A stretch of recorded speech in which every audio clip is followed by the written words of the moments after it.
Bonjour et bienvenue dans cette vidéo dans laquelle je vais vous parler de quelque chose que je viens de découvrir et qui est assez intéressant. Ça s'appelle les vagues de Wolf. Alors les vagues de Wolf, qu'est-ce que c'est? C'est un système qui permet de détecter assez facilement des objectifs de hausse ou des objectifs de baisse de cours. Alors le principe il est le suivant, c'est on a un cours qui évolue, il évolue avec des plus hauts, puis des plus bas, puis des plus hauts, puis des plus bas, puis des plus hauts, puis des plus bas, etc. Donc l'idée c'est de partir d'un point haut. Donc ici, je prends le point haut ici, et puis je vais relier au point bas suivant, c'est-à-dire ici. Ça sera le point 2. Et puis ici, j'ai le point 3, le point 4, voilà, ici, et le point 5 qui est là. Et là, de quoi je me rends compte que le point 1 se relie au point 5 sans passer par le point 3. Donc ce point n'est pas un bon point de départ. Si par contre je pars d'ici, comme étant le point 1, ici j'ai le point 2, puis le point 3, et donc si je prolonge le point 3, j'arrive bien sur le point 1, le point 2, le point 3, le point 4 et le point 5. Je vais continuer ici, je vais relier le point 1 au point 4. Voilà. Donc pour récapituler ici, on a dit que on avait le point 1. Ici, on a le point 2. Ici, on a le point 3. Ici, on a le point 4. Et ici, on a le point 5. Voilà. Là, j'ai une petite surcouche de trop. J'ai un petit 2 de trop. Voilà. Donc, on a bien un triangle avec 1 et 4 et 1, 3, 5. Voilà. Le trait, en fait, on le fait bien du 1 au 4 et le 2 qui est bien mis de côté. Donc, ce qu'il faut pour que ce soit une vague de Wolf, c'est que le 4 soit situé entre le 1 et le 2, ce qui est le cas ici. Ce qui est très très bien pour une vague de Wolf, c'est que si on prolonge ici le point 2 et le point 4, si on le prolonge, voilà, on se rend compte.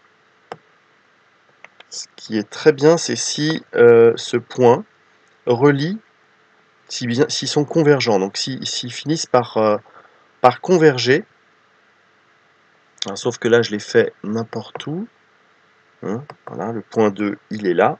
Voilà, le point 2, il est là, c'est le plus bas. Donc, je prends mon petit trait ici, je pars du point 2 là, je pars de mon point 4 qui est là. Voilà. Et on voit bien qu'il y a une convergence. Alors, je vais encore pousser un petit peu. Hop. Voilà. On voit bien qu'il y a une convergence et que les deux lignes vont finir par se rencontrer.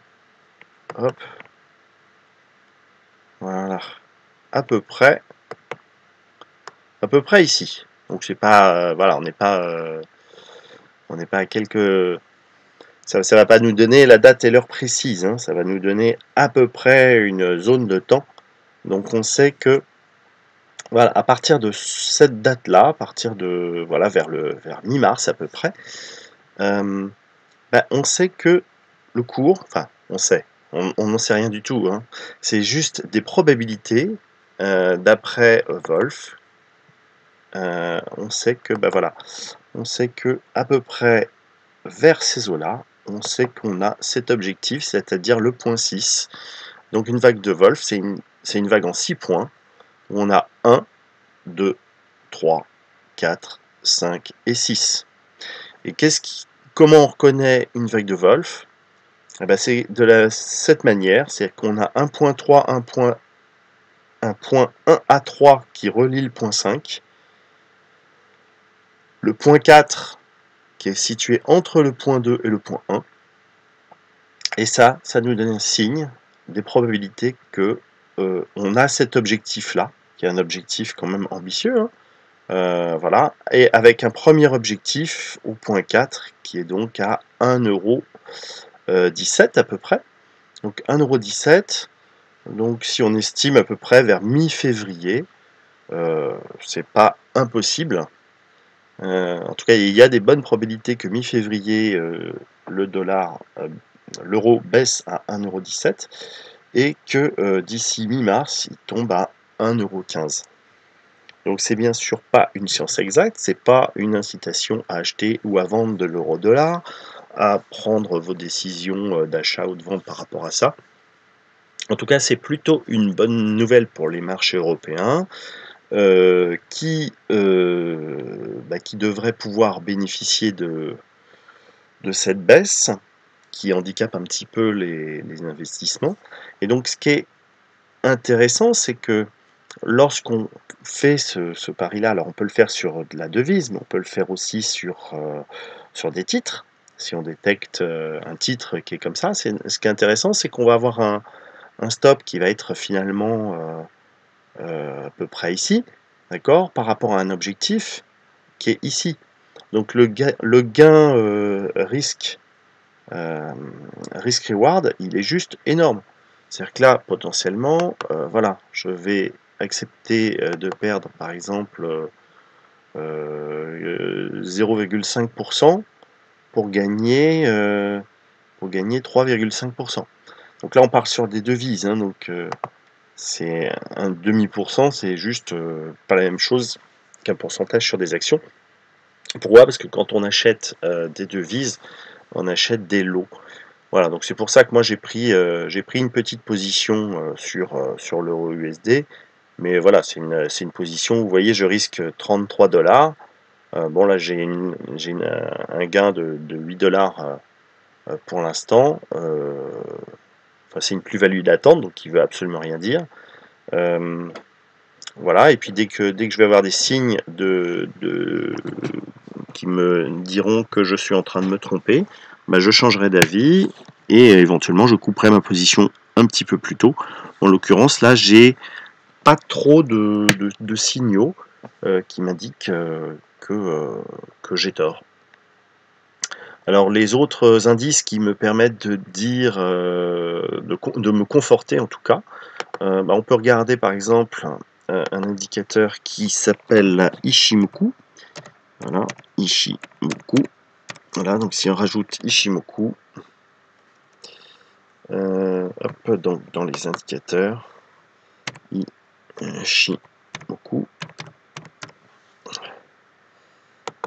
Voilà, hop, si on l'ajoute, on se rend compte que on est certes en tendance haussière puisqu'on a on est au-dessus du nuage. Voilà, par contre, les 1,15 €, ils sont tout à fait atteignables puisqu'on resterait au-dessus du nuage. Et puis l'autre chose qui me conforte dans cette idée que l'euro peut redescendre, c'est que si on regarde dans un horizon mensuel, voilà, donc je vais prendre la petite loupe pour zoomer, puisque là ça fait quand même beaucoup.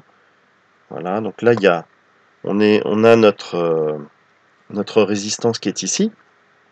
Voilà, et par contre sur un horizon mensuel, on voit qu'on est un peu la tête dans les nuages.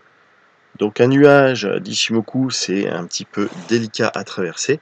Donc il y a une petite consolidation vers les 1,15. Ça serait tout à fait logique. Voilà, ça ne veut pas dire que l'euro-dollar va s'écrouler, mais en tout cas, il y a une pause qui me paraît intéressante à jouer. Voilà, et c'est pour ça que je la joue, mais après, je le répète, ce n'est pas une recommandation d'achat ou de vente de l'euro-dollar ou de quelque action que ce soit.